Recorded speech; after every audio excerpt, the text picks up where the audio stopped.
Welcome to Washington Today for August 5th, 2022. I'm Gary Starikoff. Thanks a lot for joining us today. Here are some of your headlines. The Labor Department reported that the U.S. economy has added about 528,000 jobs last month. That drops the unemployment rate from 3.6% to 3.5%, and that matches a 50-year low.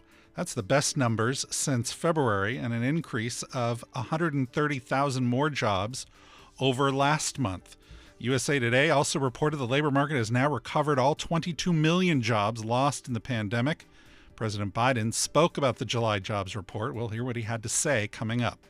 Senate Democrats have reached an agreement on their tax, health care, and climate bill known as the Inflation Reduction Act. We'll hear from Senate Majority Leader Chuck Schumer, who talked to reporters today about the agreement the Senate Democrats reached and the floor debate and votes expected this weekend.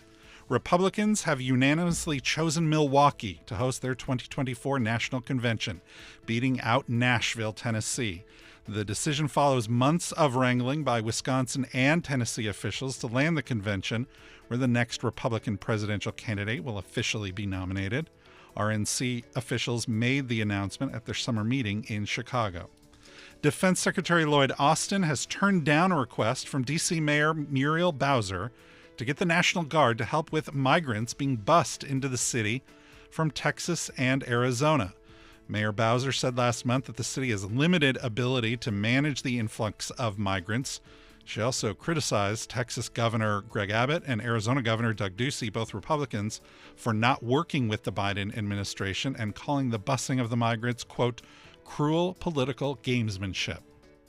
We begin at the White House, where President Biden spoke about the latest economic numbers that showed the nation added 528,000 jobs in July, and the unemployment rate dropped to 3.5%.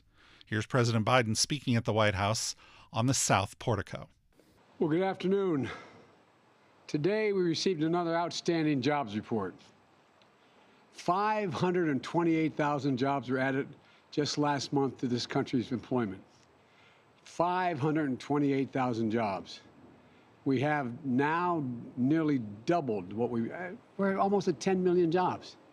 Almost at 10 million jobs since I took office. That's the fastest job growth in history.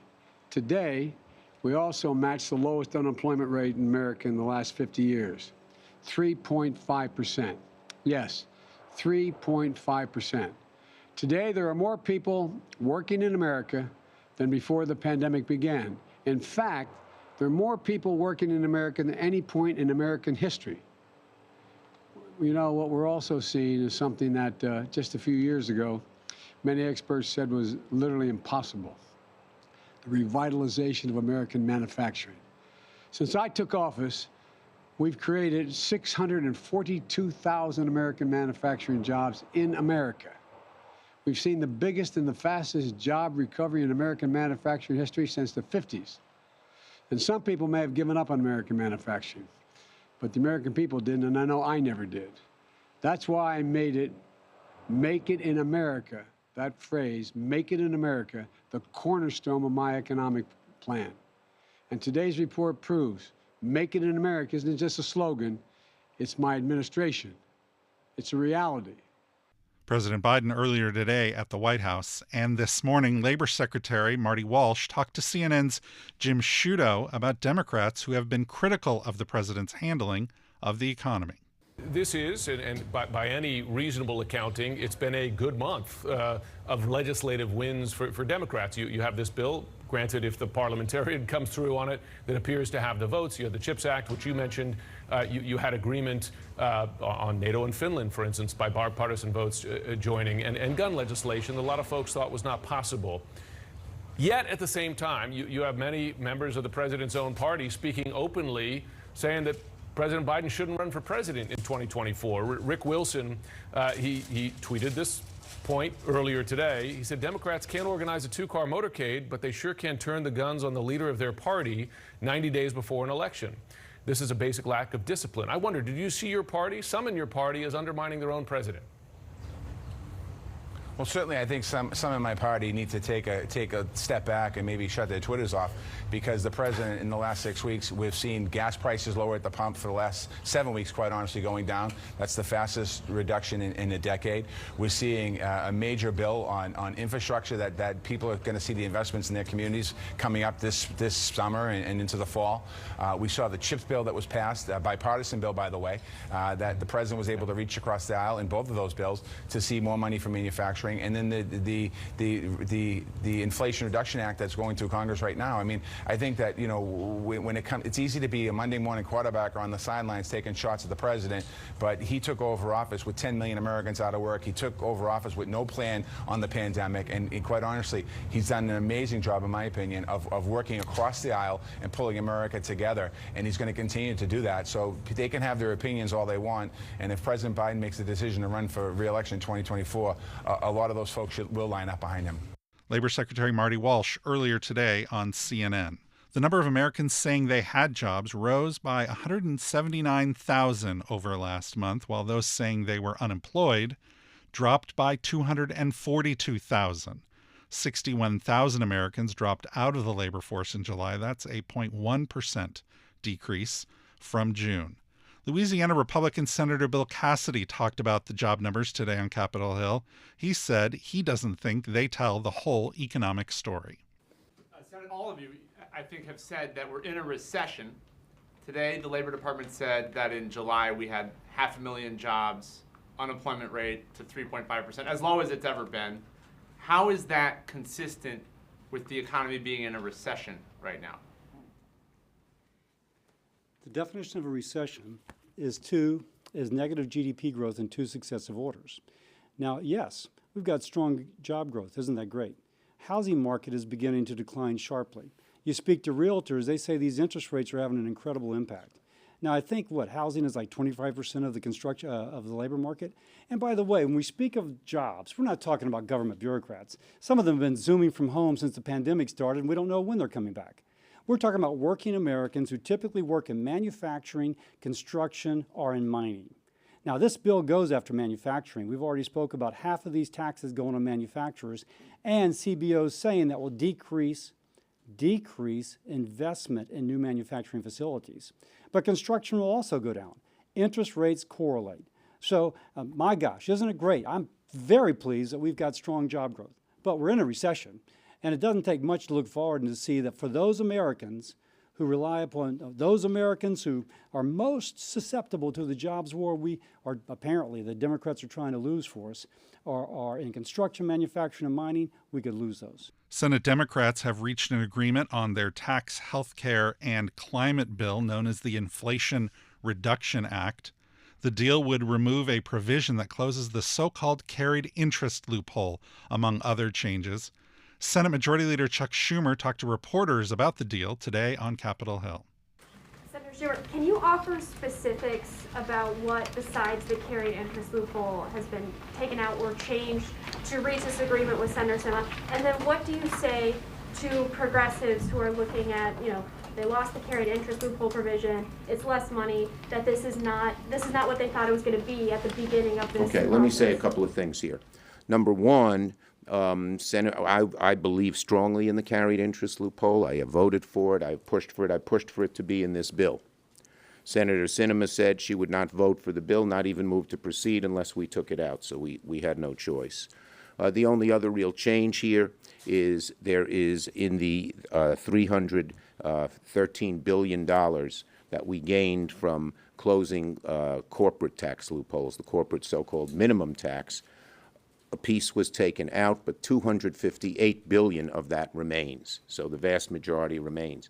But what we added is something that excites me and I think excites all Democrats and particularly progressives. We're adding in an excise tax on stock buybacks that will bring in $74 billion. By way of contrast, the carried interest loophole, as it was phrased, and we took the exact language the House had, was a $14 billion income. This is $74 billion, 5 times. And I hate stock buybacks. I think they are one of the most self-serving things that corporate America does. Instead of investing in workers and in training and in research and in equipment, they don't do a thing to make their company better, and they artificially raise the stock price by just reducing the number of shares. They're despicable. I'd like to abolish them. In fact, Sanders and I had legislation to do that. But to put this excise tax on, when I spoke to a good number of progressive legislators, they were excited about it. Republican Senators Lindsey Graham of South Carolina and John Thune of South Dakota also weighed in on the bill, which they say would not decrease inflation or reduce the deficit. Where do you see any real efforts to try to I'll change turn it over the to bill, John. scuttle the bill, and how long do you see that going? So here's where I'm at. Okay, I vote for the gun legislation, thinking that we ought to do some things to keep guns out of the hands of unstable people. A lot of people on my side didn't agree, but it made sense to me. I voted for the infrastructure bill. As Build Back Better was a disaster, it made sense to me. I think you voted for it, right? So I've tried to work with them where I can. I voted for the CHIPS bill. It was far more expensive than it should have been because I think we need to make chips here, not just rely on foreign chip manufacturers. And you make a good point. I get all that. Before the ink is dry on that bill, they drop this. So what will vote-a-rama be like? It'll be like hell. They deserve this. As much as I admire Joe Manchin and Sinema for standing up to the radical left at times, they're empowering legislation that will make the average person's life more difficult at a time they can't afford higher gas taxes. They're going to get it.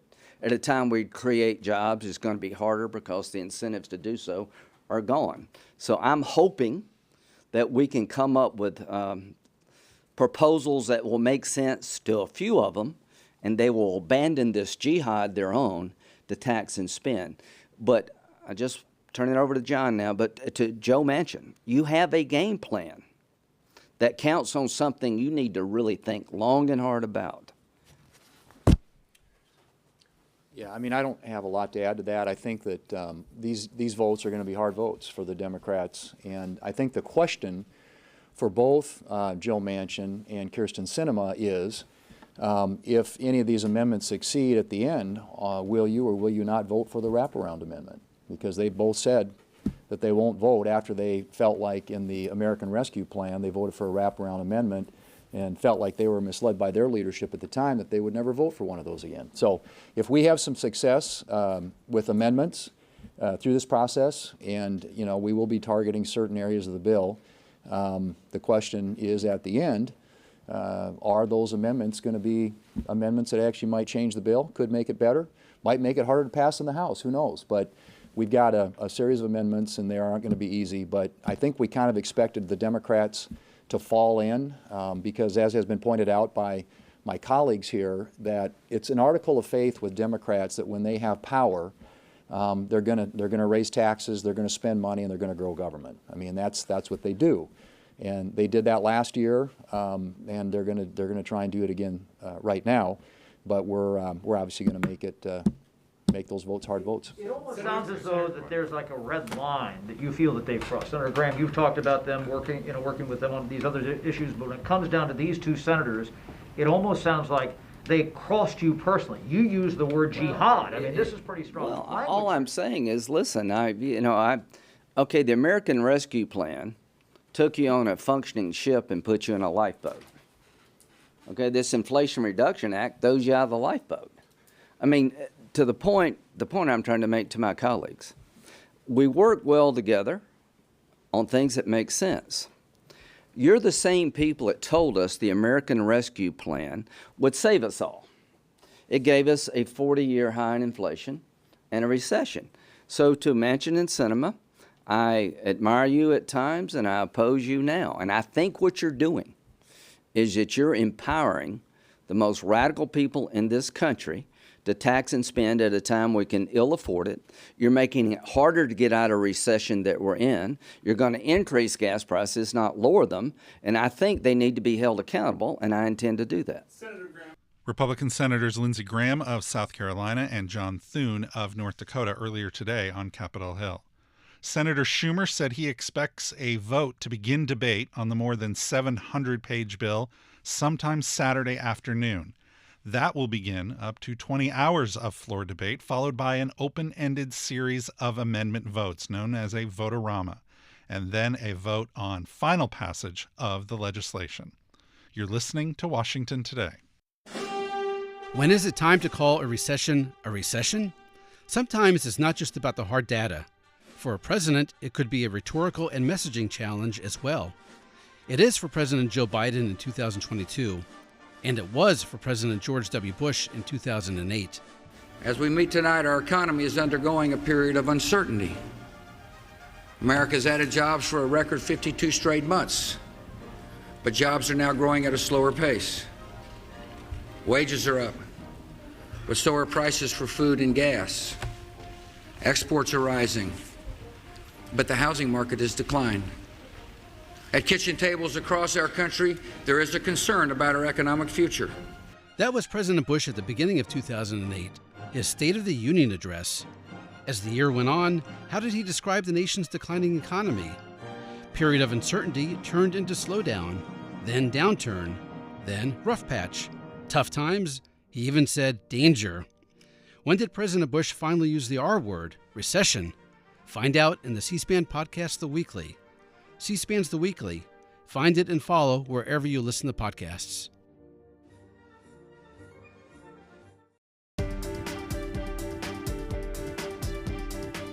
Welcome back to Washington Today. Here are some more headlines.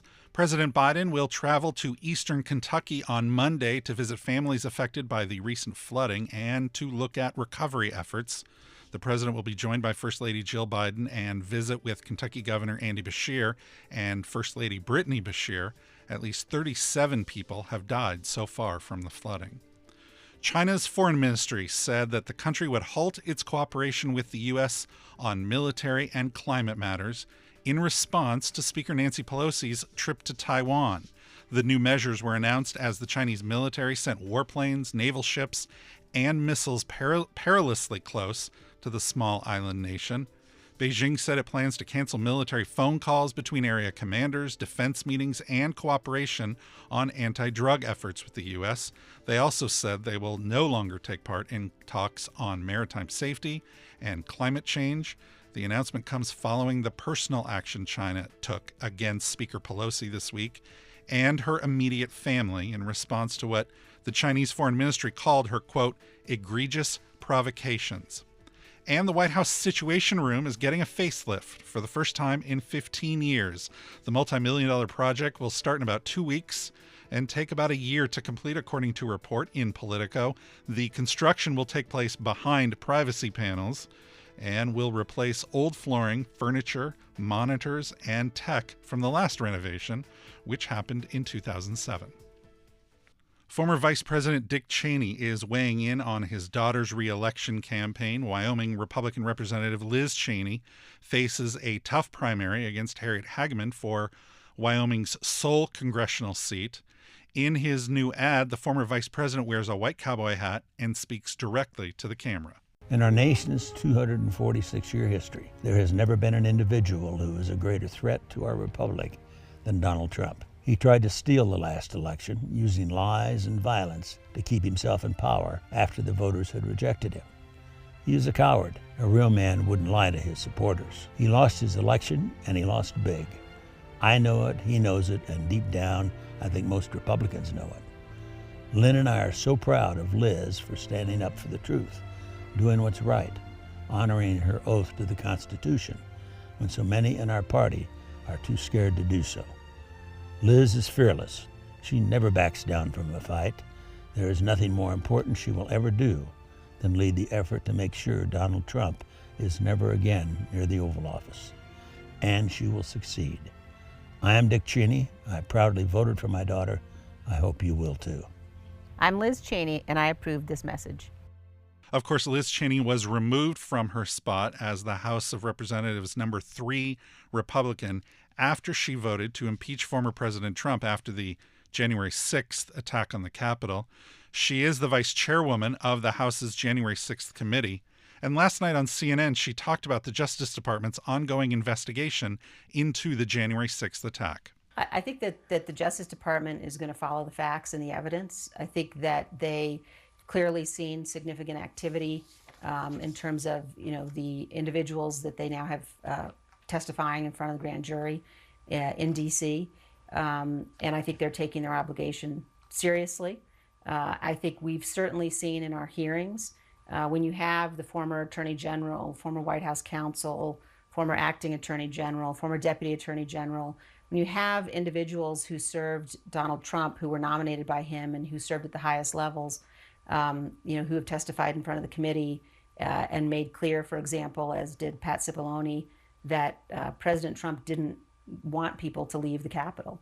Now, Mr. Cipollone made that point, trying to protect executive privilege, but I don't think anybody had any doubt what he was saying. And so I think the Justice Department is, from what I can tell from the outside, committed to following the facts and following the evidence, and they're taking it seriously. Some have expressed concern that prosecuting former President Trump would turn him into a martyr and potentially add to his political strength with a base that follows him pretty rapidly. Do you share that concern? Do you have any concern that a prosecution would strengthen Donald Trump's political hand? I don't think that it's appropriate to think about it that way, because the question for us is, are we a nation of laws? Are we a country where no one is above the law? And what do the facts and the evidence show? And certainly, I've been very clear, I think he's guilty of the most serious dereliction of duty of any president in our nation's history. You've had a federal judge in California say that it's more likely than not that he and John Eastman committed two crimes. So, I think that we're going to continue to follow the facts. I think the Department of Justice will do that, but they have to make decisions about prosecution, understanding what it means if the facts and the evidence are there and they decide not to prosecute. How do we then call ourselves a nation of laws? I think that's a very serious balancing. Wyoming Republican Representative Liz Cheney in an interview with CNN. Her primary is August 16th. In Dallas this week, the American Conservative Union is hosting their annual Conservative Political Action Conference. Today's lineup included several Republican members of Congress, one of them, National Republican Senatorial Committee Chair Senator Rick Scott of Florida. The militant left wing in our country has become the enemy within.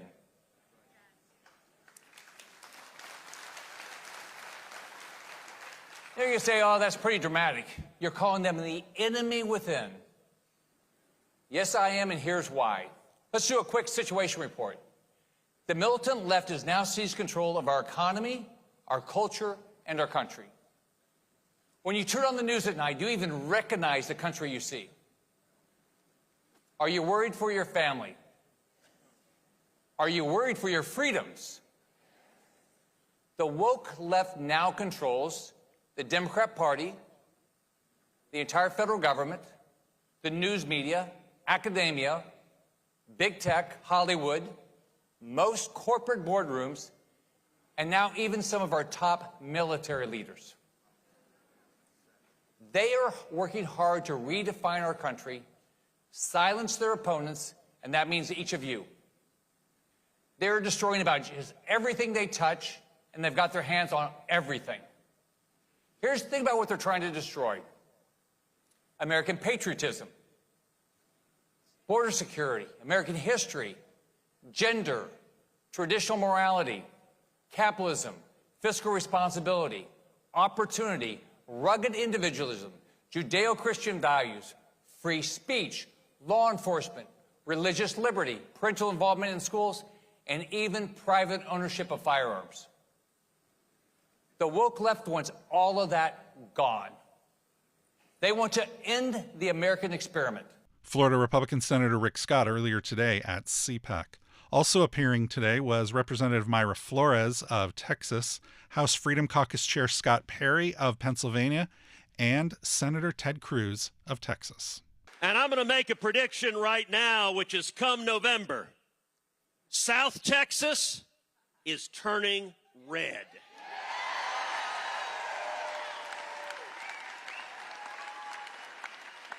We're going to elect not one, not two, but 3 Republicans from South Texas, all Hispanic women.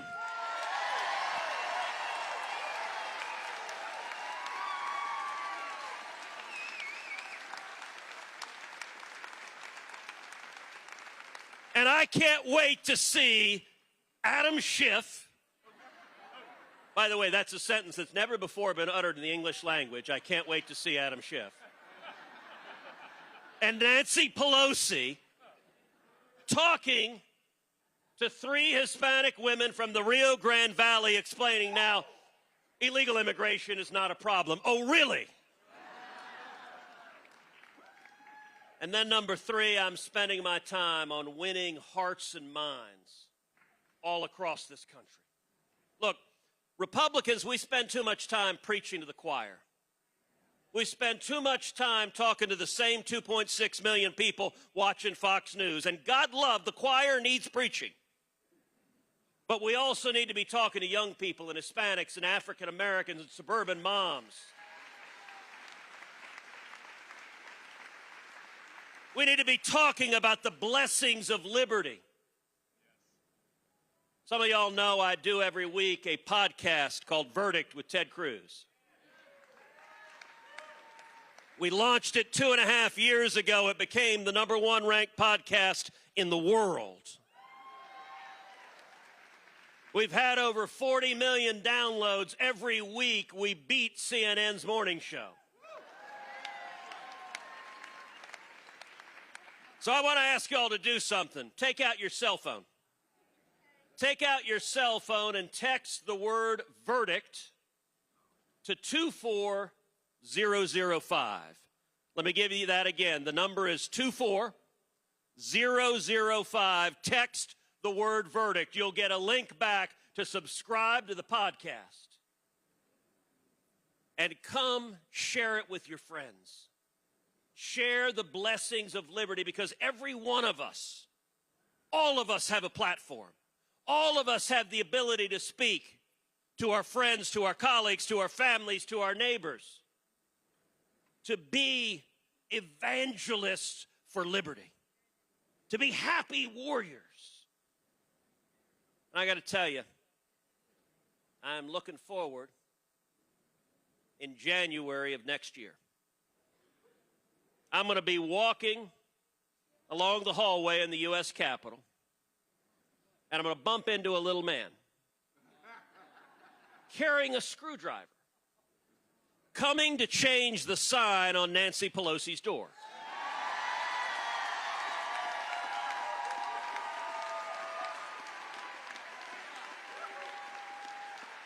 And Nancy is going to get on her broom. All right, that's not right. That's not fair. Nancy is going to get on her private jet, the USS Broom. She's going to fly back to San Francisco.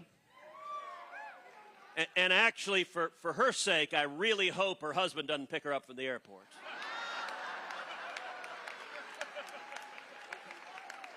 And Chuck Schumer's going to get on the Acela, and he's going to head back to Manhattan.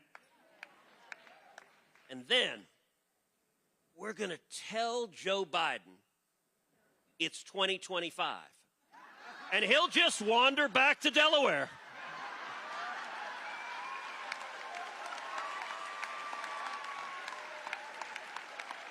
We are on the cusp of something extraordinary in this country. Millions of Americans are waking up, and each of you are the vanguard. You are the dangerous radicals, like the men who signed the Declaration of Independence, like the framers, like those who died at the Alamo. You are the courageous heroes fighting for liberty in our country, and I'm here to tell you, together, we are going to restore that shining city on a hill that is the United States of America. Thank you, and God bless you. Republican Senator Ted Cruz of Texas speaking today at the CPAC conference in Dallas. You can find the entire conference at cspan.org and on the C-SPAN Now video app.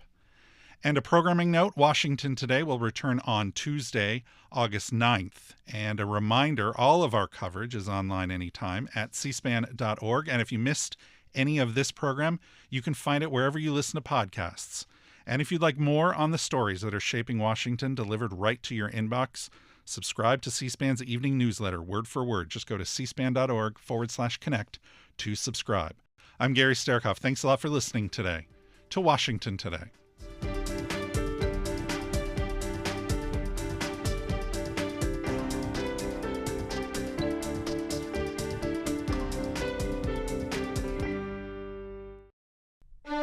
C-SPAN's Washington Journal. Every day we're taking your calls, live, on the air, on the news of the day. And we'll discuss policy issues that impact you. Coming up Saturday morning, the Washington Times' Martin DeCaro discusses his podcast, History as It Happens, and political news of the day.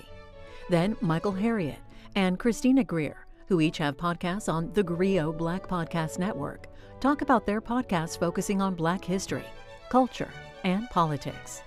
Watch Washington Journal live at 7 Eastern Saturday morning on C-SPAN or on C-SPAN Now, our free mobile video app. Join the discussion with your phone calls, Facebook comments, text messages, and tweets.